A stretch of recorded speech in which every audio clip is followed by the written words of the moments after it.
I was 20 years old when I found out about Godzilla movies. This is through James Rolfe, the angry video game nerd, who himself, well, kind of gave me I would say, piqued my interest in Godzilla movies and things like that.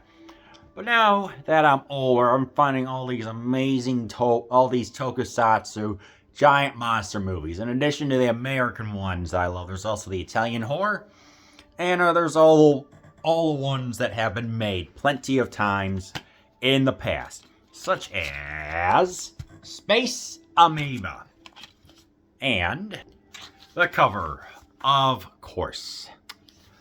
From the empty caverns of space to the darkest depths of the sea, this new species knows only destruction and chaos. Space Amoeba is the last non-Godzilla film to be directed by Ishiro Honda and scored by Akira Ifukube. Shot on location in Guam, the film uses many of the actors featured in Destroy All Monsters, covering a multitude of token roles. There are Akira Kubo, Atsuko Takahashi, Yukiko Kobayashi, Kenji Sahara, and Yoshio Tsuchiya. Alien spore creatures hitch a ride on an unmanned space probe and head for Earth, crash landing on an uninhabited island. Parasitic life forms take over and enlarge three local creatures: a squid, Gizora, a crab, Ganymede, and a snapping turtle, Kamobas, which also makes a brief appearance in Godzilla Tokyo SOS. The parasitic chain reaction has been set in motion. Beware. This is a special effects movie. It's just the monsters and the humans. The monsters are not hundreds of feet tall. They're maybe roughly 20 to 40 feet tall. So it's up to human ingenuity to defeat these kaiju. And it works. The three different monsters. The most interesting is the squid, of course. He pretty much just wrecks a village, a house, and he is the star of the show, and really the only one that stands out. Obviously, it's a person in a costume. I don't know who, but these three monsters rule the earth, and it's like, yeah, it's refreshing to see a low-budget movie. I wouldn't say it's like super low budget, but at the same time, it is not exactly a high budget explosion extraordinaire with multiple like rooms and things like that. It's set on an island. It's filmed in Guam. So this is just a nice little interesting movie. It's interesting just to get some good, decent characters. We get like a corporate spy. We get a marine biologist, a doctor. We get some natives.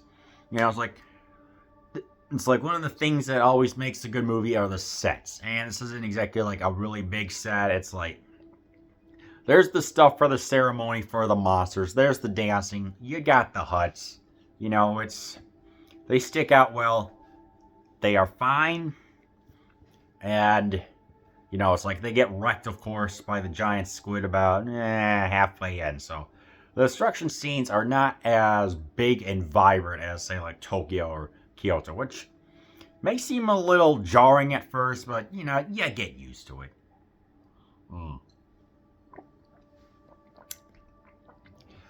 Yeah, it's like this spy for a hotel chain, you know, it's like he was there, hey, I'm here to study the natives. Turns out he's just a spy for a rival hotel chain. And towards the end, he gets possessed by the space amoeba and tries to call bats because this amoeba, which came down from space, of course, no, it came from the center of the earth. Yeah, they're going to destroy the bats because of all the ultrasounds. They cannot stand high cacophonies like bats or porpoises and things like that. So it's interesting to see him go from being the antagonist to the protagonist, where he tries to combat the amoeba within him, and ultimately jumps into a volcano to eliminate this threat. So it's interesting to see that. No musical numbers, just a little bit of dancing and like a ceremony bowing down to the monsters. The monsters are okay. They're not big, but they do ravage some stuff. But the way how they're taken out is interesting. It's interesting to see the humans fight with rifles, a Gatling gun, gasoline and oil. Even bulbs from a 1960s camera managed to actually do some damage. So yeah, special effects do hold up good to a point. Because Eiji Tsubaria, one of the member of the Triumvirate, passed on, and Toho and the team wanted to do like an in memory of, as kind of like the last hurrah, if you will, of him. But the current exec still just said, not happening. So there was like a massive walkout. A lot of people requested their release from their contract, so it was truly a changing of the guard at the time. And honestly, this feels kind of right. A lot of the actors I mentioned, they kind of walked off stage and said, and a couple of them return, I think, for like future movies, and even the director said, I'm never going to return to direct. He eventually directed Godzilla versus Mecha Godzilla. So, you know, they say time heals wounds and stuff, but yeah. I mean, it's a good movie.